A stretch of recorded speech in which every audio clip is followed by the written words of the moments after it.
Hello learners. Have you ever grouped your items on a shopping list or arranged books on a shelf row by row? That structure, rows and columns, is exactly how we begin our journey into matrices. Imagine this: Radha buys 15 pens and 6 notebooks. Fozia buys 10 pens and 2 notebooks. Simon buys 13 pens and 5 notebooks. We can represent this data compactly as a rectangular box of numbers called a matrix. So, what exactly is a matrix? A matrix is a rectangular array of numbers arranged neatly in rows and columns. It's a powerful tool in mathematics, used to solve systems of linear equations, model data, encrypt messages in cryptography, and even transform shapes in computer graphics. And this neat arrangement of numbers is just the beginning. Let's decode the DNA of a matrix, its rows and columns.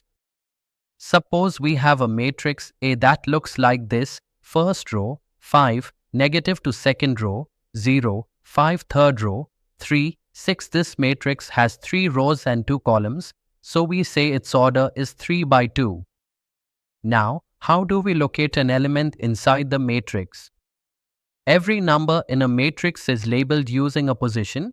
We call it a subscript notation, A sub ij. That means element in row I and column j. So, for matrix A, the element at row 2, column 1 is a sub to 1 and its value is 0. Rows go horizontally, columns go vertically, and each element's position is identified by its row and column number. That's how we precisely locate data in matrices. Next up, let's talk about the order of a matrix. The order tells us the matrix's dimensions, how many rows and how many columns.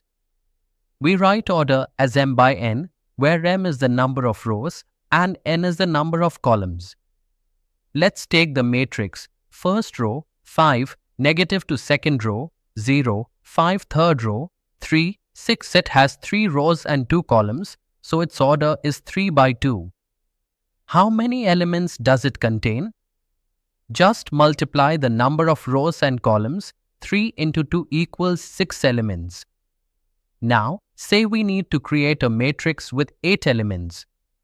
We can arrange it in many ways: 1 by 8, 2 by 4, 4 by 2, or even 8 by 1, depending on how we want the data structured. This flexibility makes matrices so useful in organizing and working with information. Now let's get precise with how we write and reference elements in a matrix. We use the notation A equals open bracket A sub ij close bracket of order m by n. This means that each element A sub ij is located in row I and column j of matrix A.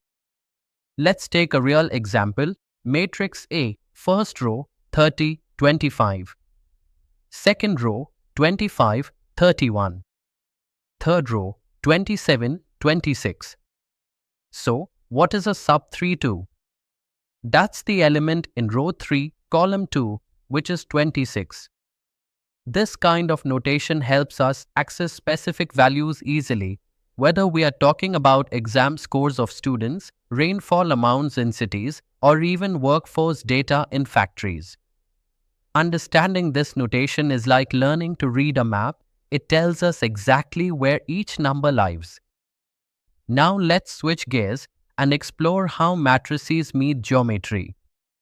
We often represent a point in the plane, like point P with coordinates x and y, as a column matrix, open bracket x, y close bracket. Suppose we are working with a quadrilateral with points A is 1, 0, B is 3, 2, C is 1, 3, D is negative 1, 2. We write this as a matrix with 2 rows: first row, 1, 3, 1, negative 1, second row, 0, 2, 3, 2. This matrix now stores all the x and y coordinates of our shape. Why is this useful? Because we can apply matrix transformations to rotate, reflect, or scale this shape, something used in animation, computer graphics, and even CAD systems in engineering. So essentially, you're turning geometry into numbers and then manipulating those numbers to transform shapes. What if instead of writing numbers manually, we define a rule to generate the matrix? Let's say our rule is A sub ij equals 1 half into modulus of I minus 3j. Let's compute a few values. A 1 equals 1 half into modulus of 1 minus 3 equals 1. A 2 equals 1 half into modulus of 1 minus 6 equals 2.5. A 1 equals 1 half into modulus of 2 minus 3 equals 0.5. A 2 equals 1 half into modulus of 2 minus 6 equals 2. A 1 equals 0. A 2 equals 1.5. The resulting matrix is first row 1, 2.5. Second row 0.5, 2. Third row 0, 1.5. Such matrices are useful when we need to automate data creation, for example, in simulations, computer-generated patterns, or algorithmic art. It's Mac doing the thinking. Let's take a quick recap of what we explored. A matrix is a rectangular arrangement of numbers organized in rows and columns. Its order is written as m by n, with m rows and n columns. Each element is positioned using A sub ij, that's row I, column j. We saw how matrices help represent geometric points, how they're used in practical applications, and even how we can design them using formulas. These matrix basics form the stepping stone for more advanced concepts like operations, transformations, and solving equations. And that's your foundation in the world of matrices, beautifully organized, powerful, and endlessly useful in mathematics and beyond.